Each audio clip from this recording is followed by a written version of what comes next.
সচিবালয়ে হাসিনার প্রেতাত্মারা এখনো বসে আছে। সচিবালয়ে নয়, শুধু সারা বাংলাদেশে একটি আওয়ামী প্রেতাত্মা যারা 14, 18, 24-এর সাথে সম্পৃক্ত ছিল, তারা যেন কখনো এই নির্বাচনে অংশগ্রহণ করতে না পারে। কোন টকশোতে গেলে সেই অফিসের সামনে ডিজিডিএফআই, এনএসআই, ডিবির লোক বসে থাকতো, এর বেশি আপনি কিছু বলতে পারবেন না। আজকে মুগ্ধ খোকন ওয়াসিমের রক্তের বিনিময়ে যে স্বাধীনতা আপনারা অর্জন করেছেন, আজকের গণতন্ত্র ফোরামের পক্ষ থেকে এবং আসাদুজ্জামান রিপন ভাইস চেয়ারম্যানের পক্ষ থেকে আপনাদেরকে অনুরোধ জানাবো, স্বাধীনভাবে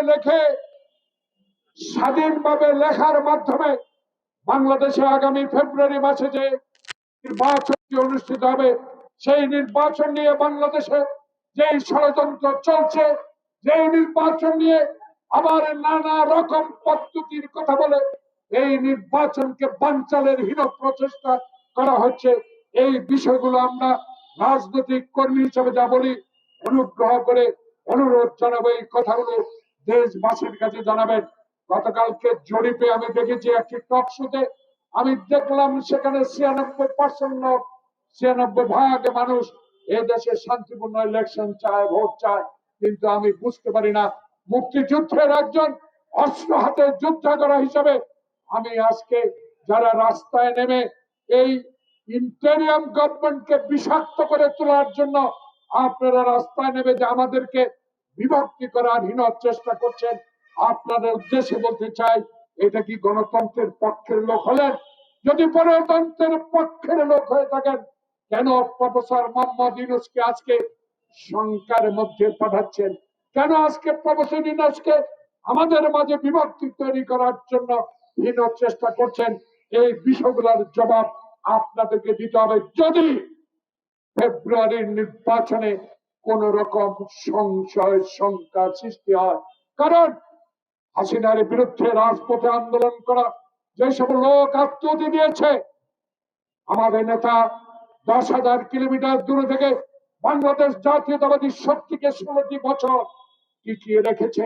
সেই 16 বছরে আমাদের অনেক মায়ের বুক খালি করা হয়েছে, অনেককে আয়না ঘরে নিয়ে মাসের পর মাস অত্যাচার করা হয়েছে, অনেককে আমরা দেখেছি এক জেলা থেকে অন্য জেলা গিয়ে রিক্সা চালিয়ে জীবন ধারণ করতে হয়েছে। সেই ভাইদের কথা স্মরণ করে অনুগ্রহ করে আগামী ফেব্রুয়ারি নির্বাচনকে শঙ্কা মুক্ত করুন, শঙ্কার দিকে ঠেলে দেবেন না। কারণ আজকের এই গণতন্ত্র পুরাণের বিষয় হলো সচিবালয়ে হাসিনার প্রেতাত্মারা এখনো বসে আছে। সচিবালয়ে নয়, শুধু সারা বাংলাদেশে উপজেলা বলেন, জেলায় বলেন, যারা 2014 সালে আমাদেরকে নির্বাচন থেকে বিরত রেখেছিল, আমাদের আন্দোলনকে দুলিশ্বাস করে দিয়েছিল, নিজেরা বোমা ফাটিয়ে নিজেরা ট্রেন লাইন উঠিয়ে দিয়ে আমাদেরকে মামলা দিয়েছেন, আজকে তাদের উদ্দেশ্যে বলতে চাই, আবারও কি সেই ষড়যন্ত্র এই আওয়ামী প্রেতাত্মাদের দ্বারা শুরু হয়েছে? যদি বুঝে থাকেন হাসিনার প্রেতাত্মারা এখনো সচিবালয় আছে, অনুগ্রহ করে। কারণ 2001 সালে বেগম খালেদা জিয়া আপনাদেরকে 2জন মন্ত্রিত্ব দিয়েছিল, শহীদ প্রেসিডেন্ট জিয়াউর রহমান আজকে বাংলাদেশে বিভক্তি ছেড়ে বাংলাদেশকে বিশ্বের দরবারে একটি দেশ হিসাবে প্রতিষ্ঠা করার মানুষে যেই দল গঠন করেছিল, সেই দলের আদর্শ নিয়ে বেগম জিয়া বাংলাদেশে এরশাদ বিরোধী আন্দোলন করে গণতন্ত্রকে ফিরে এনেছে।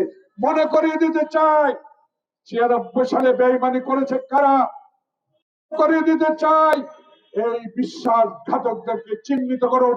দয়া করে রাজপথ থেকে উঠে এসে এই ইন্টেরিয়াম গভর্নমেন্টের যে নির্বাচনের ট্রেন, সেই ট্রেনে চলেন, জনমত যাচাই করেন। পিআর অবশ্যই আপনারা বুঝেন, সে পিআর পদ্ধতি যদি আনতে হয় বাংলাদেশের এই ফেব্রুয়ারি নির্বাচনে জনগণের কাছে যান, ভোট দিয়ে ওই সংসদে শেরে বাংলা নগর ওই সংসদে যা সংখ্যাগরিষ্ঠতা অর্জন করে ক্ষমতায় যান, সংবিধান পরিবর্তন করে পিআর দেন। কিন্তু বাংলাদেশের মানুষ 55 বছরে বুঝে ফেলেছে বাংলাদেশে নির্বাচন একটাই, আমার ভোট আমি দিব। সেই ভোটকে মৃত ব্যক্তির ভোট দ্বারা জলাজ্জলি করে দিয়েছে শেখ হাসিনা। আজকে সেই শেখ হাসিনা দিল্লিতে বসে আবারও বাংলাদেশে গণতন্ত্র যে এনে দিয়েছে মুক্ত খোকনেরা, সেই গণতন্ত্রকে আজকে শেষ করে দেওয়ার জন্য হাসিনার প্রেতাত্মারা এখনো সচিবালয়ে বসে আছে। তাই আজকে গণতন্ত্র ফোরামের দাবি হবে, আপনাদের মাধ্যমে আমরা জানিয়ে দিতে চাই 2026 সালের ঘোষিত ফেব্রুয়ারি নির্বাচনে যারা 2014 সালে কুকুরের উপস্থিতিতে এমপি হয়েছে, যারা 2018 সালে আজকে দিনের ভোট রাতে করে এমপি হয়েছে, যারা 2024 সালে বাংলাদেশে দিনের ভোট রাতে করেছে, সেই প্রেতাত্মারা এখনো আছে। প্রধান নির্বাচন কমিশনার, আপনাকে আমরা ভালো করে জানি, একজন সৎ দক্ষ ব্যক্তি, আপনার কাছে অনুরোধ থাকবে গণতন্ত্র ফোরাম যারা 2026 সালে নির্বাচন করবেন, ওই নির্বাচনে যেন একটি আওয়ামী প্রেতাত্মা যারা 14, 18, 24-এর সাথে সম্পৃক্ত ছিল তারা যেন কখনো এই নির্বাচনে অংশগ্রহণ করতে না পারে, দায়িত্ব পালন না করতে পারে, সেই দিকে সজাগ দৃষ্টি রেখে এইটুকু বলতে চাই। আসুন, জনতার ঐক্য। তারেক রহমান বলেছে বিএনপি জীবনভর লড়াই করেছে গণতন্ত্রের জন্য, সেই গণতন্ত্রের লড়াইয়ে আমার মা হারিয়েছি, বাবা হারিয়েছি, ভাই হারিয়েছি, আয়না করে দিন দিন নির্যাতনের শিকার হয়েছি।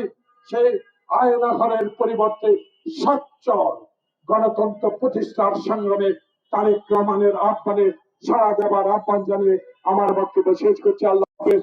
বাংলাদেশ জিন্দাবাদ।